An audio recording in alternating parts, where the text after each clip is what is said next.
बात करने की ट्रेनिंग मैं आपको दे चुका हूं। लड़की के घर वालों से बात करने की ट्रेनिंग चाहिए तो मैं आपको वो भी दे सकता हूं, लेकिन डैड और मॉम से बात करने की ट्रेनिंग मैं भी आपको नहीं दे सकता। ये काम आपको खुद ही करना होगा। मेरे लिए मॉम के पास जाके बात करना प्लीज। मैं? तुम्हारी मॉम ठीक कह रही है विशेष। हमें लगता है कि स्नेहा की शादी के बाद ही शुभम की शादी करना ठीक होगा। क्या ये आपका आखिरी फैसला है डैड? विशेष तुम जानते हो हमारा फैसला पहला, दूसरा या तीसरा नहीं होता, एक ही होता है। वो फैसला मैं ले चुका हूँ। डैड आपकी शादी से पहले स्नेहा की शादी करना चाहते हैं। तुमने तो हमारे हाथ बांधकर हमें मजबूर कर दिया। मैंने तो आपको इसलिए रोका है ताकि हमें फिर से मजबूर ना होना पड़े, क्योंकि विक्रम आर्या को हमारी कमजोरी के बारे में पता चल चुका है।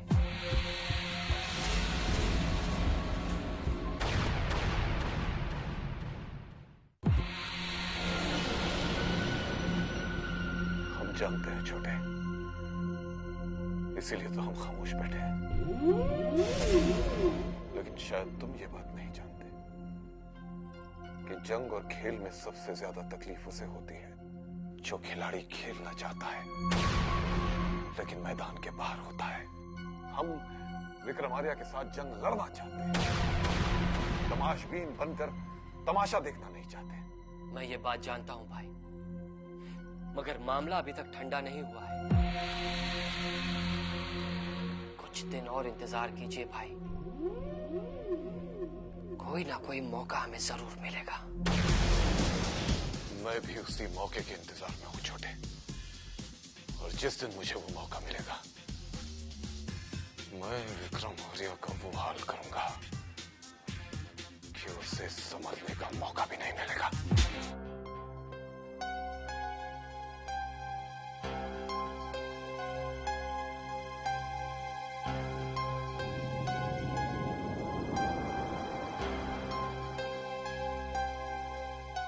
सुनिए, अगर आप बुरा न माने तो आपसे एक बात कहूं।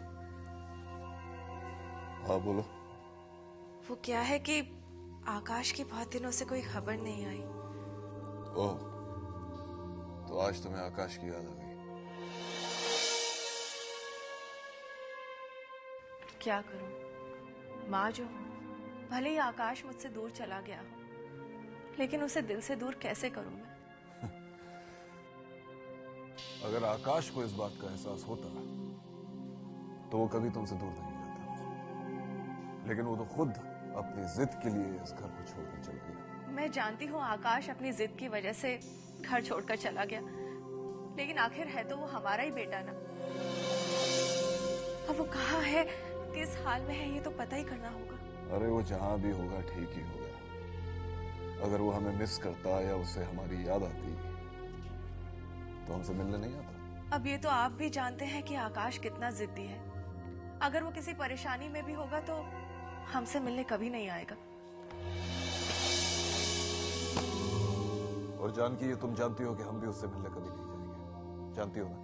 मैं आपको उसके पास जाने के लिए मजबूर नहीं करूंगी, लेकिन आप इतना तो कर सकते हैं कि वो जहां भी है, जिस हाल में भी है, उसकी खबर हमें मिलती रहे।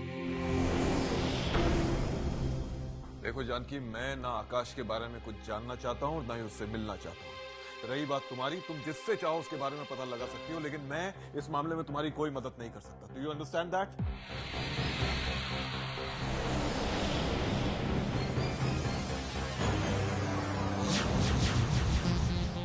क्या बात है भाभी, भैया इतने गुस्से में क्यों निकले?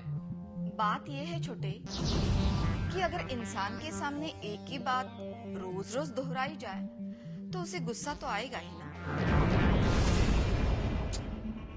लेकिन बात क्या है?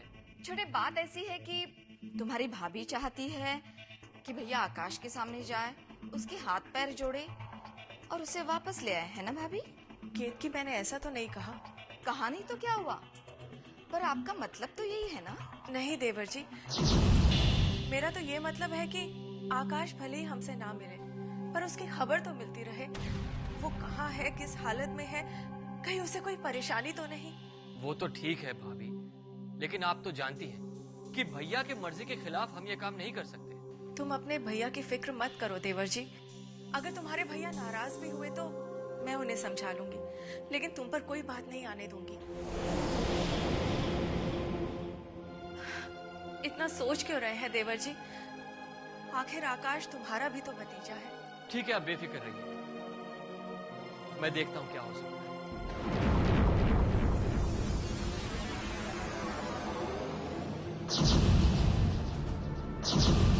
आखिर तुमने छोटे को अपनी बातों में फंसा ही लिया, हाँ? जो खुद अपनी जिंदगी के भंवर में फंसा हो, वो किसी और को क्या फंसाए। मैं तो सिर्फ इतना चाहती हूँ कि मुझे मेरे बेटे की खबर मिल जाए।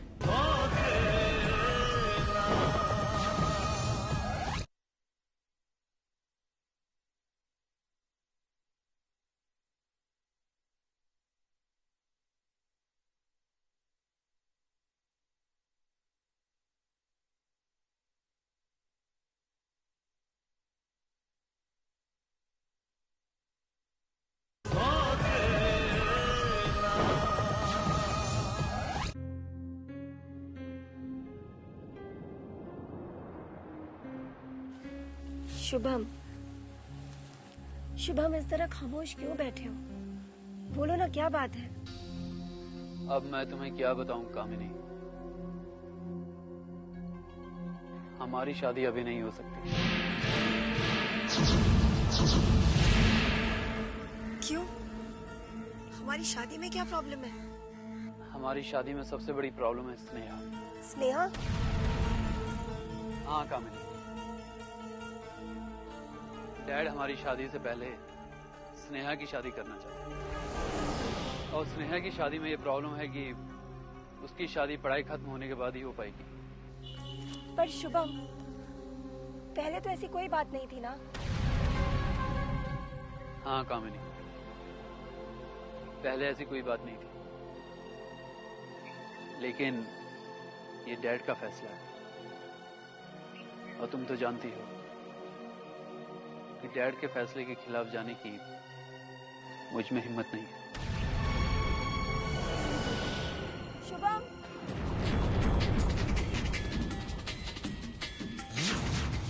अब मेरे साथ ऐसा क्यों होने लगा है? जो भी चाल में चलना चाहती हूँ वो उल्टी पड़ जाती है।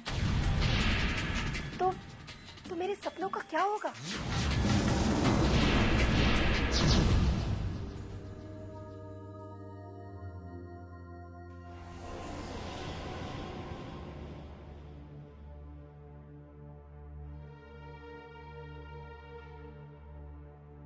कामिनी, कहाँ से आ रही हो?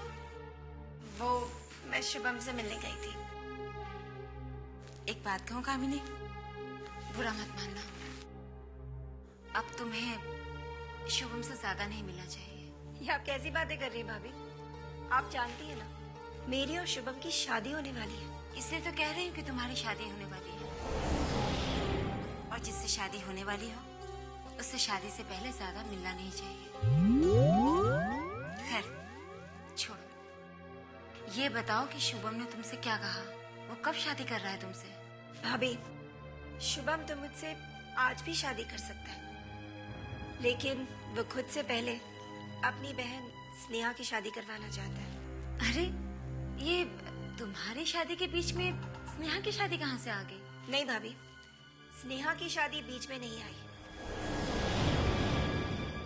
अक्सर लोग पहले अपनी बहन की शादी करते हैं और फिर अपना घर बसाते हैं, लेकिन हाँ, कुछ लोग ऐसे भी होते हैं जो अपना घर तो बसा लेते हैं, लेकिन दूसरों की परवाह नहीं करते। कामिनी, कहीं तुम्हारा इशारा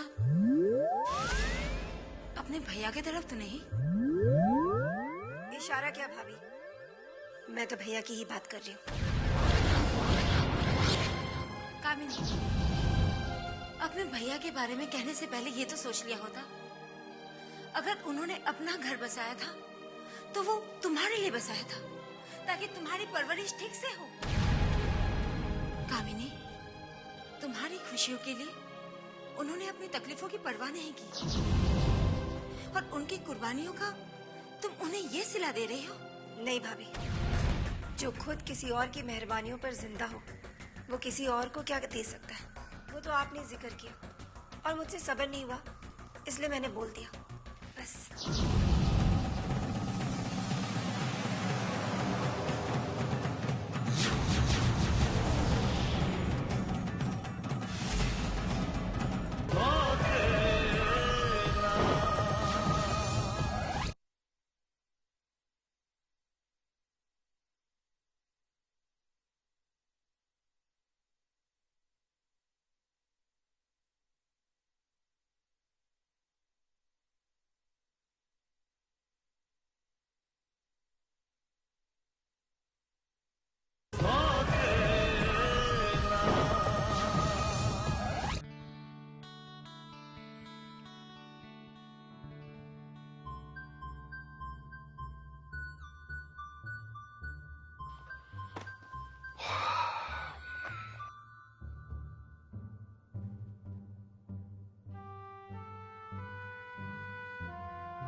वाह, क्या बात है, जीती रहो, खुश रहो। डैड, मैं आपसे एक बात पूछूं? हाँ हाँ पूछो। डैड, अगर मैं इस साल फेल हो गई तो आप क्या करेंगे? डांटेंगे? चिल्लाएंगे? मेरे डांटने मेरे चिल्लाने से तुम पास हो जाओगी? नहीं। तो फिर चिल्लाने से क्या फायदा? मैं कोई पागल हूँ जो तुम पे चिल्लाऊंगा? वाह वाह, बड़ी अच्छी सीख दी जा रही है अपनी लाडली बेटी को। वैसे भी आजकल इसका ध्यान पढ़ाई लिखाई में नहीं होता, और अब आप भी छूट दे रहे हैं। देखो शकुंतला, मैं पढ़ाई को पास और फेल के तराजू में नहीं तोलता। कई बार वो लोग भी पास हो जाते हैं जिनके तैयार किए गए 2-4 क्वेश्चंस इम्तिहान में आ जाते हैं, और कुछ लोग सिर्फ इसलिए फेल हो जाते हैं कि उन्हें सिर्फ वही 2-4 सवाल नहीं आते जो इम्तिहान में उस वक्त पूछे गए। अगर आपकी बेटी फेल हुई तो उसकी किस्मत की वजह से नहीं, उसके आलस की वजह से फेल होगी। और तुम एक बात सुन लेना, तुम्हें दोबारा मौका नहीं मिलेगा। This is your first and last chance. मतलब ये कि तुम पास हो जाओ या फेल, हमें उससे कोई फर्क नहीं पड़ता। अगले साल तुम्हारी शादी कर दी जाएगी, फिर अपने ससुराल में जाकर जी भर के पढ़ते रहना। Oh, Mom, you're so sweet. Bye, Dad. कमाल है, मुझे तो लगा था कि शादी की बात सुनकर उसे टेंशन आ जाएगा, लेकिन वो तो खुश होकर चली गई। बचपना है, बचपना। आपको तो वो तब भी बच्ची लगेगी जब वो 2 बच्चों की माँ बन जाएगी। हाँ भाई, लगेगी, बच्ची है आखिर हमारी वो। मैं मजाक नहीं कर रही थी। हमें अब स्नेहा की शादी की बात सीरियसली लेनी चाहिए। स्नेहा बड़ी हो गई है। स्नेहा बड़ी हो गई है? हाँ, बेटियां जरा जल्दी ही बड़ी हो जाती है। कमाल है, ऐसा लग रहा है जैसे अभी चंद रोज पहले ही नर्स ने आकर बताया था कि घर में लक्ष्मी आई है, अब तुम उसकी शादी की बात कर रही हो। वक्त भी कैसे गुजर जाता है। वैसे एक लड़का है मेरी नजर में। लड़का? अगर आप कोशिश करें तो बात चलाई जा सकती है। कौन है लड़का? आपका देखा हुआ है, और मुझसे ज्यादा तो आपको पसंद है।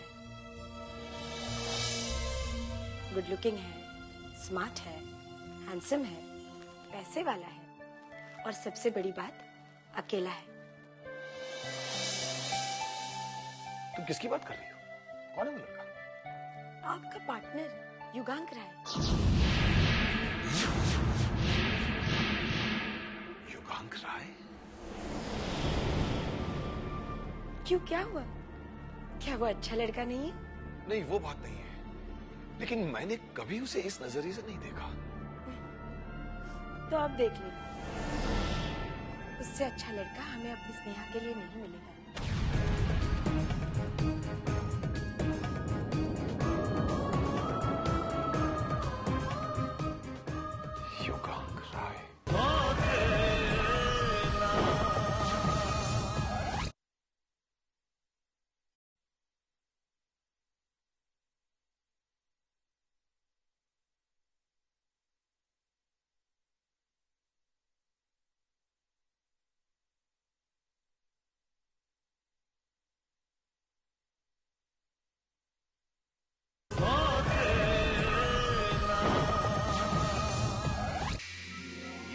मैंने क्या किया बाबू?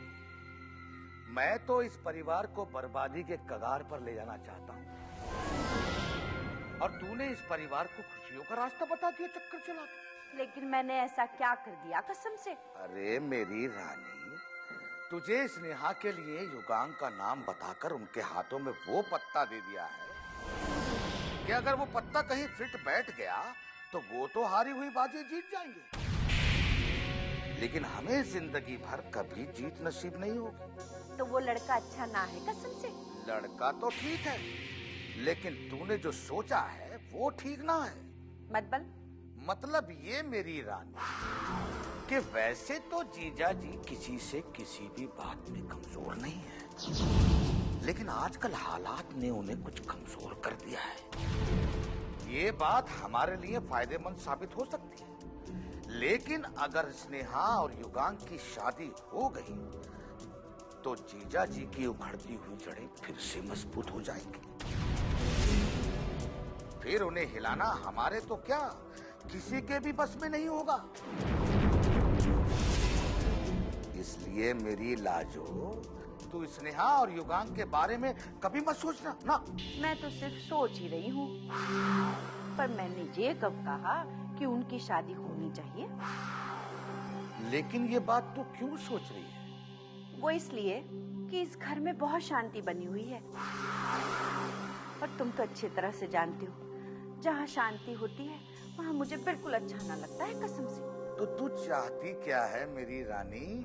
मैं ये चाहती हूँ कि जीजी और जीजा जी के दिमाग में ये बात अच्छी तरह से बैठ जाए कि स्नेहा के लिए युगांग से अच्छा कोई लड़का ना है कसम से। अगर यही बात जीजा जी के दिमाग में बैठ गई तो फिर हमें कुछ करने की जरूरत ना है, सारा ड्रामा अपने आप ही शुरू हो जाएगा। अरे मेरी रानी, अब तो ये पहेलियां बुझाना बंद कर और ठीक से बता कि तेरे दिमाग में कौन सी खिचड़ी पक रही है और तू कौन सी चटनी से खाएगी। साफ बात ये है कि जब जीजी और जीजा जी स्नेहा से शादी की बात करेंगे तो वो राजी ही ना होगी। स्नेहा राजी नहीं होगी? मगर क्यों? क्योंकि आजकल स्नेहा किसी के साथ नैन मटक्का कर रही है कसम से। ये बात है। तो ये बात और बता दे मेरी लाजो कि स्नेहा का किस लड़के से चक्कर चल रहा है? उस लड़के को तो मैंने देखा ना है, पर स्नेहा को उससे बात करते हुए देखा है मैंने कसम से। कोई बात नहीं मेरी लाजो, इश्क और मुश्क दुनिया में दो ही तो चीजें हैं जो छुपाने से नहीं छुपती, खुद ब खुद सामने आ जाती है। और अब रही बात स्नेहा से स्नेह करने वाले की, उसे तो मैं चुटकियों में ढूंढ लूंगा चक्कर चला के।